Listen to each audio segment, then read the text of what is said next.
जय हिंद, नमस्कार।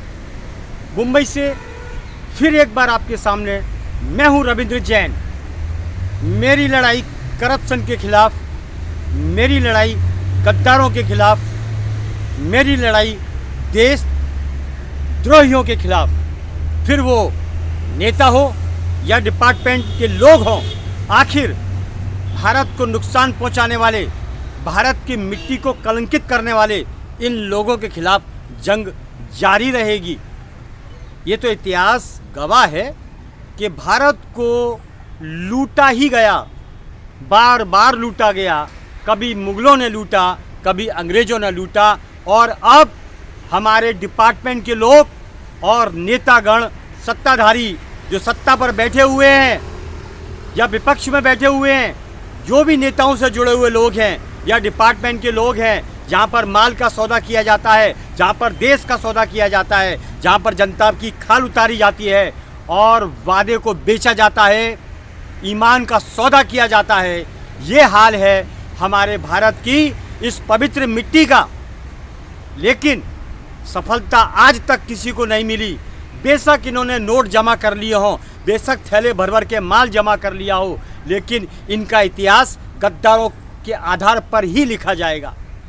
ये तो सच है कि देशभक्त को गालियां मिलती हैं, देशभक्त को खाने में गोलियां मिलती हैं। आखिर देशभक्ति का नशा ही कुछ ऐसा है। हम तो देश से मोहब्बत करते हैं, लेकिन ये गद्दार किससे मोहब्बत करते हैं, इसका खुलासा होगा, और ज़रूर होगा, और क्यों नहीं होगा। सत्ता पर बैठा नेता अगर देश से गद्दारी करता है तो वो देशद्रोही कहलाता है, लेकिन उस पर कोई केस दर्ज नहीं होता। सरकारी डिपार्टमेंट के लोग, अधिकारी लोग देशद्रोह का केस करते हैं, अवैध वसूली करते हैं, ड्रग्स में हिस्सेदार पार्टनर होते हैं, लेकिन उनके ऊपर देशद्रोही का केस बनता है, लेकिन उनके ऊपर केस दर्ज नहीं होता। मजे की बात, कोई भी जनता गलती से अगर किसी नेता के खिलाफ बोल दे तो उसके ऊपर कई धाराएं लगा दी जाती है। जैसा नेता राजा हरिश्चंद्र हो, उसको बंद कर दिया जाता है, उसके ऊपर कई सारे जुर्माने ठोक दिए जाते हैं, कई प्रकार की कानूनी प्रक्रिया में उसको उलझा दिया जाता है। ऐसा है भारत का गंदा और सड़ा हुआ कानून, जिसे हम माननीय सर्वोच्च न्यायालय से विनती करेंगे कि कानून के ढर्रे को सुधारा जाए, अन्यथा शासन प्रशासन के अंदर बैठे जो देशद्रोही लोग हैं उनकी क्लास ऐसी ली जाए कि 7 पीढ़ियां गलत काम करने में, देश से गद्दारी करने में, वसूली के फंडे में लिप्त रहने में घबराएं। गुंडा कौन होता है आखिर, हम आपको बताते हैं माननीय। क्षमा करना, गुंडा जन्म से पैदा नहीं होता, लेकिन गुंडा पैदा करने में शासन प्रशासन की बहुत बड़ी भूमिका रहती है। गुंडा बनाने में और गुंडों को बड़ी डिग्रियां देने में शासन प्रशासन की बहुत बड़ी डिग्रियां रहती है। ये कड़वा सच है। ये बात छोटी है लेकिन कड़वी सच है कि गुंडों को मजबूत करने में, गुंडों को आगे बनाने में डिग्रियां शासन प्रशासन के लोग ही देते हैं। माननीय सर्वोच्च न्यायालय जी, आपसे विनती है कि गुंडा कोई पेट में पैदा नहीं होता।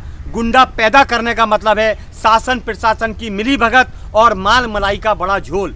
हमारे भारत को बर्बाद करने की ये बहुत बड़ी प्लानिंग है। हमारे भारत को तबाह करने का, भारत को लूटने का ये षड्यंत्र शासन और प्रशासन के द्वारा ही होता है। बाकी आम जनता तो खाने में उलझी हुई है, 2 वक्त की रोटी में उलझी हुई है। ये एक कड़वा सच है जो लोग सुनना पसंद नहीं करते हैं। हमें तो पागल की संज्ञा दी जाती है कि ये देशभक्त कैसा देशभक्त पागल हो गया है। लूटो और माल कमाओ, ये स्थिति हमारे देश की है, लेकिन हम तो देशभक्त हैं। गाय दूध देती है, मार खाती है। आप समझ लीजिए मेरी बात, वो अपने कर्तव्य का पालन करती है, उसी तरह हम भी अपने कर्तव्य का पालन करते हैं।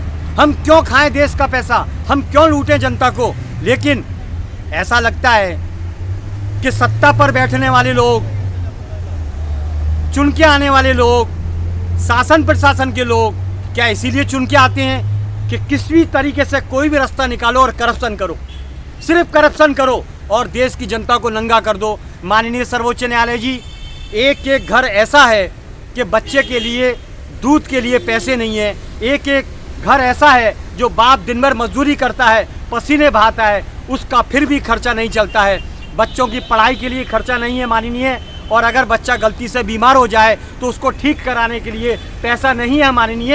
ये सच्ची घटना है हमारे भारत की। लेकिन होटल में या हॉस्पिटलों में कोई अगर गलती से फंसता है तो उसके लंबे लंबे बिल आते हैं, उसकी ज़िंदगी पूरी हो जाती है माननीय। कोई भारत में सिस्टम नाम का कोई भी एक एजेंडा नहीं है। लेकिन अगर सिस्टम नाम की कोई चीज़ नहीं है तो फिर क्या फ़ायदा ऐसे सरकार से, क्या फ़ायदा ऐसे डिपार्टमेंट से जो करोड़ों रुपया जनता का खर्च होता है। माननीय सर्वोच्च न्यायालय जी, आप ध्यान दीजिए, हालत देश की बहुत गंभीर है, लेकिन नेता और शासन और प्रशासन के लोगों का हाल ऐसा है कि उनको निकलने की फुर्सत नहीं है, क्योंकि उनके पास एसी है, जनता का भरपूर पैसा है और मनमानी कलम चला देते हैं। सब चारों तरफ से पैसा आने दो, अपना घर भरने दो, देशभक्ति का कोई जज्बा है नहीं, ये कड़वा सच है।